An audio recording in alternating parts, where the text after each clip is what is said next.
wabarakatuh. Perkenalkan nama saya Nadratul Huda. Di sini saya akan menjelaskan kembali mengenai analisis manfaat biaya dan kondisi keterbatasan. Yang dimana pertama akan membahas tentang mengenai konsep dasar analisis manfaat biaya. Cost Benefit Analysis atau CBA merupakan sebuah metode yang paling umum digunakan untuk membantu dalam mengevaluasi sebuah proyek atau kegiatan dan juga membantu dalam pengambilan keputusan dalam pengelolaan suatu ekosistem serta membandingkan manfaat dan biaya dari proyek tersebut. Dalam cost benefit analysis, input merupakan biaya dan output merupakan hasil program. Dikuantifikasi berdasarkan nilai uang. Dengan demikian, akan mudah menentukan apakah hasil dari sebuah program atau output sebanding dengan investasi yang dilakukan. Tahap pengerjaan dari metode CBA yaitu sebagai berikut. Pertama, identifikasi dan menentukan masalah. Kedua, identifikasi biaya dan manfaat. Ketiga, menghitung biaya dan manfaat biaya. Keempat, membandingkan hasil perhitungan. Kelima, pemberian rekomendasi. Dari langkah-langkah dapat disimpulkan bahwa untuk menggunakan metode CBA diperlukan proses identifikasi biaya yang dikeluarkan dan manfaat yang diperoleh. Biaya sendiri dibedakan menjadi biaya langsung dan tidak langsung, sedangkan manfaat dibedakan menjadi manfaat berwujud, dan manfaat tidak berwujud. Konsep dasar kondisi terbatas atau scarcity. Dalam konteks ekonomi, kondisi terbatas merujuk pada keterbatasan sumber daya seperti uang, waktu, tenaga kerja, dan bahan baku dan sumber daya alam lainnya yang dibutuhkan untuk memproduksi barang dan jasa yang memuaskan kebutuhan manusia. Keterbatasan sumber daya ini berarti bahwa manusia harus memiliki antara alternatif yang berbeda dalam menggunakan sumber daya yang tersedia.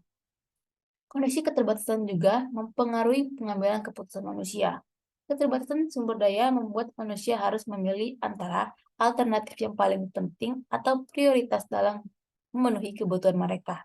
Oleh karena itu, pengambilan keputusan manusia selalu didasarkan pada pertimbangan nilai, biaya, dan manfaat yang terkait dengan alternatif yang tersedia. Keterkaitan antara analisis manfaat biaya dan kondisi terbatas. Keduanya saling berkaitan, dikarenakan analisis manfaat biaya merupakan sebuah metode yang paling umum digunakan untuk membantu dalam mengevaluasi sebuah proyek atau kegiatan, dan juga membantu dalam pengambilan keputusan dalam pengelolaan suatu ekosistem, serta membandingkan manfaat dan biaya dari proyek tersebut. Dengan metode tersebut, kita bisa mempertimbangkan kondisi terbatas yang ada, di mana hal kita bisa menentukan pilihan yang bijak untuk nantinya bisa memberikan manfaat yang sebesar-besarnya dengan biaya yang sekecil-kecilnya.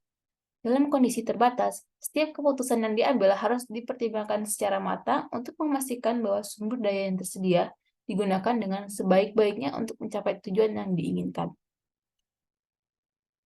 Teknik analisis data dan analisis sensitivitas. Yang pertama, analisis sensitivitas merupakan suatu pengujian dari suatu keputusan untuk mencari seberapa besar ketidaktepatan penggunaan suatu asumsi yang dapat ditoleransi tanpa mengakibatkan tidak berlakunya keputusan tersebut. Kedua, teknik analisis data. Teknik analisis data merujuk pada serangkaian metode dan teknik yang digunakan untuk menganalisis dan memahami data yang dikumpulkan. Tujuan dari analisis data adalah untuk mengidentifikasi pola, hubungan, dan tren dalam data, serta membuat kesimpulan yang dapat digunakan untuk membuat keputusan atau mengambil tindakan yang lebih baik.